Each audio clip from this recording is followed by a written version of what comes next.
One of the things that has been asked whenever we talk about doing a program on wellness psychology and doing a program of how to assist people, I have a number of people ask me, what is a positive attitude? So often people will say it sounds like it's Pollyanna type thinking. It's where you try to ignore reality.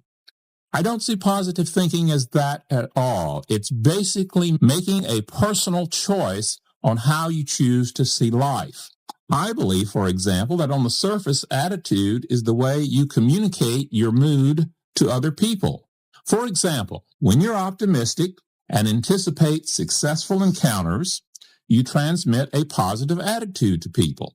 My experience has been, and most of the people that I interact with, that people usually respond favorably to positive attitudes.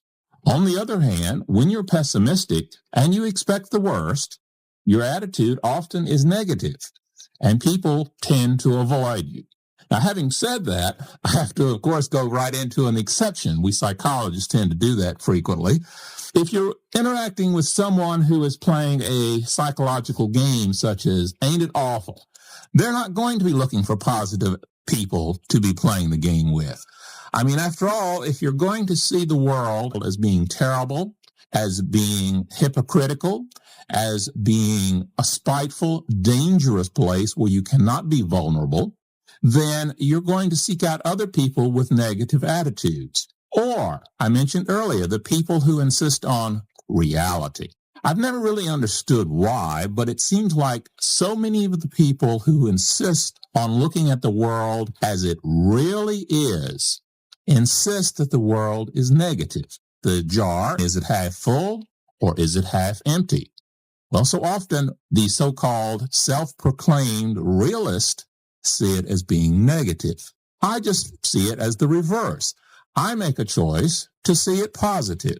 And that's what this part of the program is about, to encourage those of you who see it as positive. Positive in the sense of choices that you make concerning your own wellness. There is very little that can be done far as changing and reaching out and saying, let me overload these negative people with positivisms and they will change. Basically, I believe you will be making a choice for yourself and the people around you will be making choices for themselves. You must make the choice to whether you wish to see the world as positive or negative or a combination of shades in between. Inside of your head is where it all starts. Because attitude is basically a mindset. It's the way that you choose to look at things mentally. Think of attitude as your mental focus on the outside world. Like using a camera, you can focus or set your mind on what appeals to you.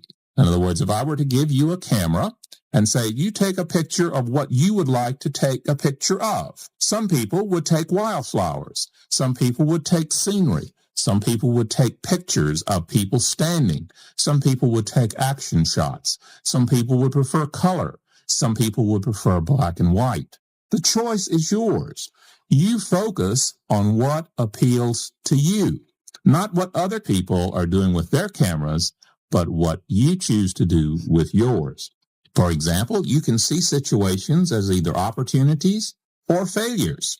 Here in Galveston, you can look at the winter and see a cold day as either being beautiful or is it being ugly? How do you choose to see the cold? A departmental meeting, for example, can be seen as interesting or it can be seen as boring. Perception, that's what it comes down to. And what is perception? It's the complicated process of viewing and interpreting your environment as a mental phenomenon. It's within your power to concentrate on selected aspects of your environment and to ignore others. Quite simply, you take the picture of life that you want to take. Most of the time, there are so many people in our worlds who believe that their attitude and their world is set up and determined by others. I believe that you take the picture of life that you want to take. For example, emphasizing the positive and diffusing the negative, I believe, is kind of like a magnifying glass. You could place the glass over good news and feel better, or you can magnify bad news and make yourself miserable. You have the choice. The good news is out there. There are good people in this world. The bad news is out there. There are people who can be classified as bad. But magnifying situations can become a habit. If you continually focus on difficult situations, oftentimes the result will become an exaggerated distortion of problems. Once you're able to alter your imagery, how you choose to see things, how you choose to highlight the positive, you have developed a positive attitude. The choice is basically yours. The choice is basically mine. A lot of people, I have found in my own experience, tend to try a positive attitude for 30 minutes, and they wonder why in the world isn't changing. A positive attitude is a technique. It's not magic. There is no magical word that you can spread over any of you and say, from now on, you will see positivism. But so often, it's kind of like having a cold. I pop a contact or some other cold remedy, and I expect fast relief. And so often with attitudes, it's very much the same. I'll try to be thinking something positive, and if I haven't had a change very quickly, then something is wrong. The idea that our perceptions or our attitudes basically determine an outcome of our behaviors. How we choose to see things, how we choose to see ourselves, such as self-image, how we choose to see our world, how we choose to see other people, basically will determine how we see and how we actually behave. Perceptions or attitudes frequently lead to feelings. The feelings lead to thinking and thoughts often lead to behaviors. So often in traditional counseling and psychology and in people who are striving to make changes, they start with the behaviors, such as those of us who have to make a continual battle of the waistline. Where do we start? We start with the behavior, which is to cut down on eating. Well, that has an effect. Doing more exercise, that can help. But where is the key? These in themselves do not change because even after weight loss, people tend to regain the weight. Why?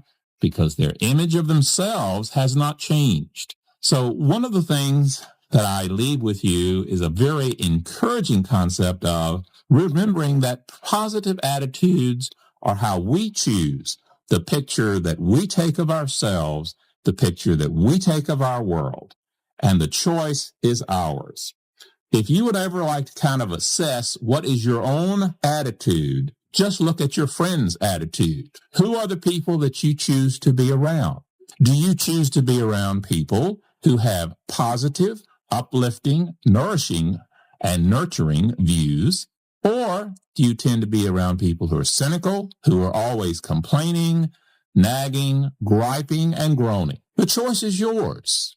You choose the people because they tend to reflect your views. One of the truisms of human behavior is we like to be around people who have feelings and attitudes like ourselves.